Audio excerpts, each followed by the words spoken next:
Hi everyone, Justin Maxwell here. Today we're going to be having an exciting discussion about interest rates, and you might be thinking, Justin, that is not an exciting discussion. Well, it is, and the reason it's exciting is because number one, if we understand interest rates, we can understand how to not allow them to negatively affect our wealth in powerful negative ways that we don't even feel. And number two, we can actually start to make them be positive for us and start to be how can we make our money work in a little bit more effective way for us if we wish.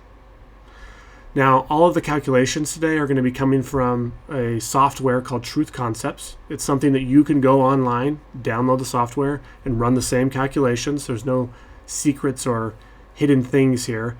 Truthconcepts.com, you can do it yourself, but that's where the calculations come from. Now, why is this a topic that I wanted to bring up? One of the powerful reasons around this topic, the reason I wanted to bring it up, is that people have a completely misunderstanding of this. And it's not just the general public. This is financial advisors, this is banks, this is lenders. People don't understand the full impact of interest rates.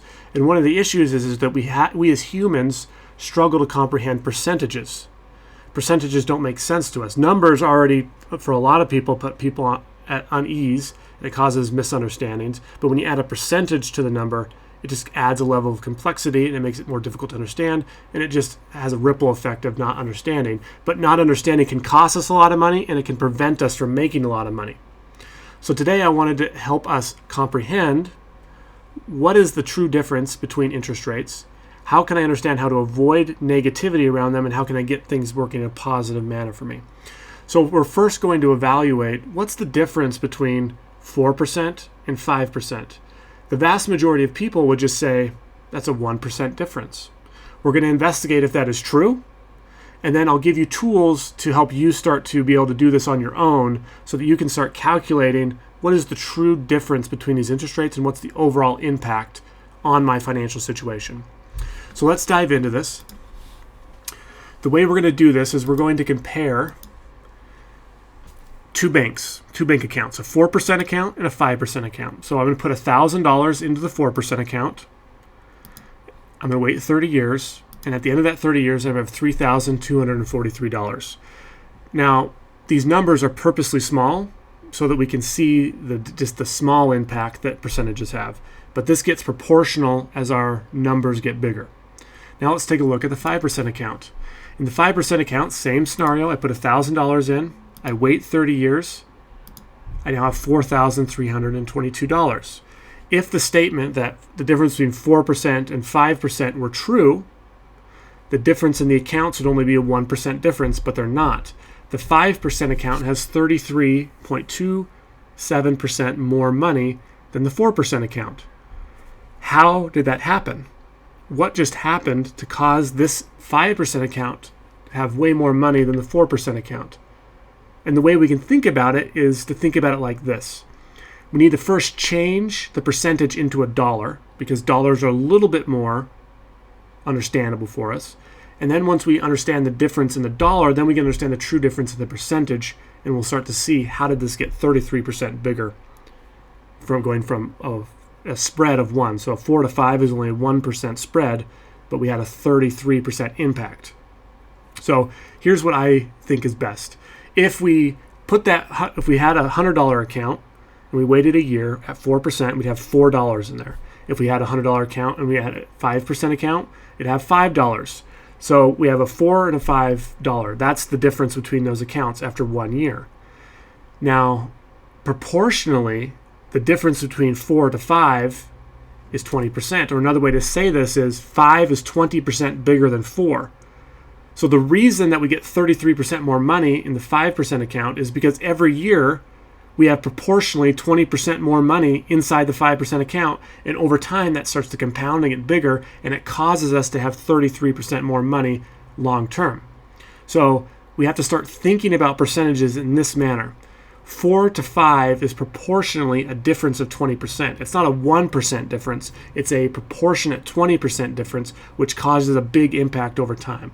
So principle number one that I want you to remember is that small changes in interest rates have a much bigger effect on our overall financial situation than just the meager small change. So 0.5%, 1.5% can be much, much bigger than we ever would imagine, because it's all proportional to the difference between the numbers. It's not the spread between the numbers, 4 to 5, it's the proportionate difference between the numbers. 4 to 5 is a 20% difference, and that is the power of interest rates, because that is how much more it gets to grow, and that is why we have 33% more money long term. To kind of drive home this point, let's take a look at mortgages, just because mortgages is an area where interest rates are involved, and if we're choosing a 5%, we could have got a 4%, it can save us money, or if we can transition from a 5 to a 4, it can save us money long term on how much money we actually get to keep in our pocket versus paying out to an institution or to someone else. So let's take a look at this. If we have a 4% mortgage on a $400,000 house that has a 30-year term, the total payment on an annual basis is going to be just over $22,000. The total payment overall will be about $667,000 to be completely paid off. In the 5% mortgage at a $400,000 house over 30 years, the total payment annually is about $24,000, or a total payment of $743,000. To drive home the point again, if the statement 4 to 5% is only a 1% difference, we'd only pay 1% more in the 5% account, but that's not the case. In the 5% account, we paid 11.42% more money than in the 4% account. Now, how can we make this beneficial to us? How can we start thinking, okay, if these small changes in interest rates can give me an 11.4% return, I can be more effective around the way I pay off debt, around the way I'm approaching and taking on new debt, or the way I'm approaching different situations that involve interest rates. They're going to take money from me. If I can get lower interest rates, I'm getting an instant savings, and you could say I'm going to create 11.42% more money by choosing the 4% over the 5%. So that's one way that we can look at it. Now, another way is we need to be really cognizant of how we deal with management fees. Management fees on our assets are a huge drain, or can be a huge drain, on our overall wealth. And one of the issues around management fees is, again, it's small interest rate percentages, but they have big impacts over the life of our money and the way that who's managing it. And so this exercise can help us see what's the overall impact of management fees, and how can I start to get those in my favor, or what should I be looking for with a true management fee. So in this scenario, we're going to have a 30-year period. We're going to start with $10,000 in the account, and every single year we're going to add an additional $10,000. This account is going to be tied to the S&P 500 that pays dividends. We could call this the gold standard of a stock market return account. After 30 years, if there was no management fees, this account would have $2.2 million in it. If we add just a 1.5% management fee, which I would call pretty typical or average right now, a lot of people seem to have 1.5% management fees, our account balance drops from $2.2 million to $1.6 million. That is a 38% less money inside of my account now, just because of the 1.5% management fee. That's a lot of wealth. That is almost $800,000 that's out of my account just because of the management fee. Now, let's stop here and just talk about management fees. Most asset under management fees, this is probably the number you're going to land, or somewhere in this ballpark. And there's going to be some that are worse than this. We'll talk about that in a second. But the key to this is my manager earning me the 1.5%? Are they bringing enough value, or are they just doing what everyone else does? If they're doing what everyone else is doing, which is typically just throwing it into random mutual funds or putting in an index fund, is it worth the cost? Are they doing anything additional to help me earn more value on my money to earn the 1.5% fee? I would say most management fees probably don't. Now, there are some, like, are they helping you save taxes?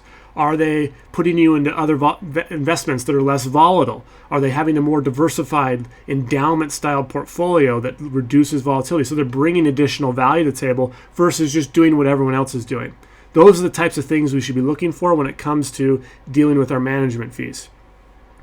Now, what happens if the management fee is more? Because the 1.5 is probably pretty typical, but if it's in like a 401k, or it's in a retirement account, or if your manager is charging more than that, it's going to take a big hit off of it, because there's 12B1 fees, there's front load fees, there's 401k fees, there's a whole bunch of fees that can add up over time. And if we're not cognizant of them, it can make a big difference on our portfolio. So let's just say we go from 1.5 to 3. So we'll basically double that amount. A 3% management fee takes our account balance from a maximum of 2.2 million down to 1.1 million. 2.2 million is 88% more money than the 1.1 million. We're almost we're more than $1 million down because of the 3% management fee. That is breathtaking and large. And if we're not paying attention, that happens to our wealth. We lost over $1 million of our wealth in this situation. Now, again, let's go through the exercise of how did this happen, what occurred, how was this transpiring, to start getting an understanding of how this works. So again, let's put these in numbers. So $1.50 and $3. $3 is 100% bigger than $1.50. So it's double the cost. So 1.5% to 3% doubles the amount of fees you pay. And that's why we end up with 80% less money, almost 90% less money than we do with just the 1.5% management fee. So again, if the manager's earning that 3% and they're bringing the value, then it's worth it. But very often, they're probably not going to be earning the 3% to make it justify the loss of wealth by storing your money in that situation. So just be really cognizant around management fees. Now, mortgages, management fees, those are money that can be taken from us because of small changes in interest rates. How can we get small changes in interest rates to be a positive for us? We can start making money off of it, where it starts to be a positive towards our wealth versus just trying to keep money. And the way we're going to go about this is we're going to evaluate banks. And the first scenario is what we're going to look at. We're going to look at banks in the 80s. So banks in the 80s, there was really high interest rates, like CDs in the 9%, in the teens, high, maybe even the low 20s of loan rates. And so the assumption could come into our mind is big interest rates means big profit for banks. But that's not the case. And we're going to prove this out in just a second to show you how it's not the case. And it's not the size of the interest rate, it's the proportionate difference between interest rates that is far more important, which we've already started to hint at. So in this example, we're looking at the 80s. So person A is going to put $100 into a CD at a bank for 9%. The bank is going to loan out that $100 at 15% to person B. At the end of 1 year, the bank will pay person A $9, and person B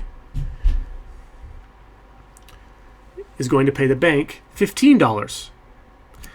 The summary of this is it costs the bank $9 to make 15, or a $6 profit margin. But there's a deeper thing here. There's deeper stuff going on here. So let's take a look at it and put it in real numbers and start to see what actually transpired here. So $9 to $15. $15 is 66% larger than 9. So 15% is proportionally 66% bigger than 9%, and that 66% is where the bank makes their money. And so they do this over and over again, and this is how banks make money, is that difference between what they pay people out of CDs and what they loan people on their personal loans. So 66% is where they make profitability. You might be saying, well, that's a great percentage, but you're going to look at it today because we're going to do an example of today's banks, and you're going to see, wow, it's not even close. And in the 80s, there was banks having problems with being shut down and like closing, just like there are pretty much at all times in history. Banks always seem to have some issues, but in the 80s there was a lot of banks that were having issues, and the 66% is probably the reason why, even though they had big interest rates. So big interest rates is not always compatible with large profits. It's the differences between what it costs us and what we make on it, which is far more important. So let's take a look at an example today to drive home this point. So person A is going to take $100 and put it into a CD at 4%. The bank is going to then pay person B or do a loan to person B at 11.24%. And this is an example from a bank in my local city today. At the end of 1 year, the bank will pay person A $4 and person B will pay the bank $11.24. It costs the bank $4 to make $11.24, or a $7.24 profit margin. Let's look at the numbers on the proportionate difference. So if we go from $4 to $11.24, $11.24 is 181% larger than $4. So 11.24% is proportionally 181% larger than 4. In the 80s, the proportionate difference was 66. It's almost 3 times that amount today. So banks make more money today than they did in the 80s because of the proportionate difference between where they have to what the cost of money is and what they're loaning money out at. So if we can take that principle to our personal lives, into our personal finances, into our personal businesses, we can start to make those same changes as well. So in this example, we're going to have an institution. This could be a bank. This could be a life insurance company. A life insurance company is an extraordinary example because you can collateralize your dollars and get your dollars working in more ways at once and do this exact principle. But it could be a bank. It doesn't have to be life insurance. Life insurance just offers the easy access to this philosophy. We also have ourselves and we have an asset. In this example, the asset is represented as real estate, but this could be your business. This could be a piece of art. This could be a bond. This could be a stock. It's an asset of any classification type. Let's run through the scenario and look at how we can get this working for us in our lives to get that profitability that banks get so that we can start to take part in the growing of our wealth with the difference between interest rates versus just letting it take money from us. So the institution is going to send us $100 at 5%.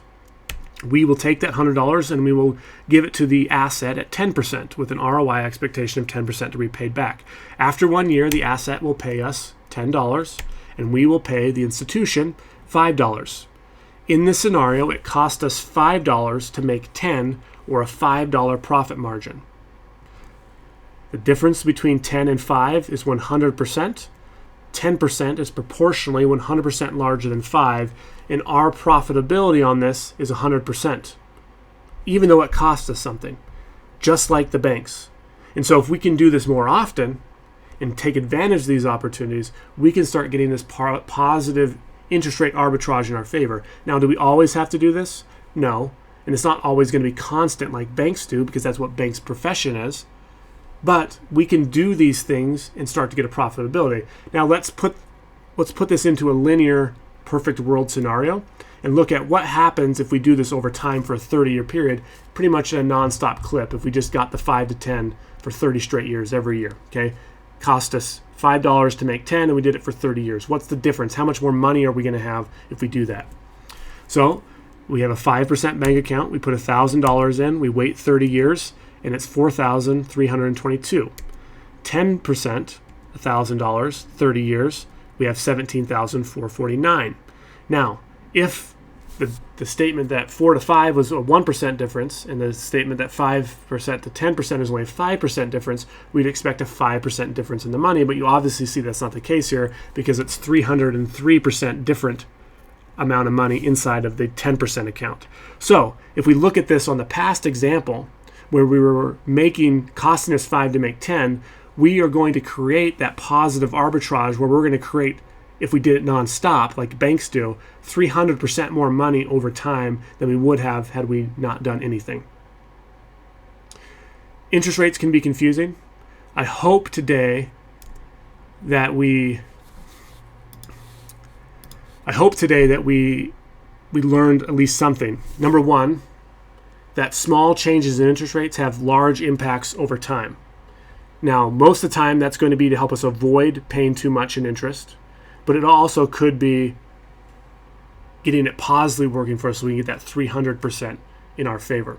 Second is that it's the proportionate difference between the numbers that you really are going to see the difference. It's not a 5 to 10 is a 5% difference. That's a 100% difference in the amount of money that goes into each of those individual accounts. And it's really important that we get that because that's what makes the big change long term. So I hope this was helpful. If you would like an analysis of something to do with your interest rates or how do the interest rates work or what's the long-term picture, allow us to help you. Allow us to put the numbers in and run those scenarios so that you can determine what's the impact of these interest rates and can it be a positive or a negative for me, or can I make a slight change to get those dollars back in my pocket because I made that slight change. I'm Justin Maxwell. It's been a pleasure.